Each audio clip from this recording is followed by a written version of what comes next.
আসসালামু আলাইকুম, সবাইকে ওয়েলকাম জানাচ্ছি। আজকে আমরা চর্যাপদ সম্পর্কে জানবো। এখানে কতগুলি প্রশ্ন রয়েছে। এটা কি, কোন ভাষায় রচিত, কে আবিষ্কার করেন এবং কবে, কোথা থেকে আবিষ্কার করেন সেটা সম্পর্কে আমরা জানবো। সো বাংলা ভাষার প্রাচীন নিদর্শন হচ্ছে এই চর্যাপদ। সো আমরা পরের স্লাইডে গেলাম। চর্যাপদ কি প্রথমে জানবো, বা এটা কাকে বলে।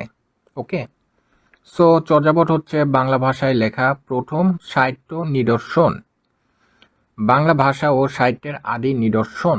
শুধু প্রাচীন বাংলা সাহিত্যের নিদর্শনই নয়, এটা প্রাচীন বাংলা গানের নিদর্শনও এটি। তারপর হচ্ছে চর্যাপদ কে, কবে, কোথা থেকে আবিষ্কার করেছেন। 1960 সালে। কবে? 1960 সালে হরিপ্রসাদ শাস্ত্রী নেপালের রাজ গ্রন্থাগার থেকে বাংলা ভাষা ও সঙ্গীতের প্রাচীন নিদর্শন চর্যাপদের পুঁথি আবিষ্কার করেন।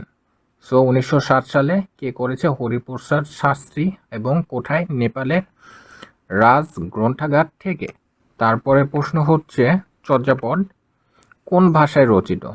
এটার উত্তর হচ্ছে বাংলা ভাষায়।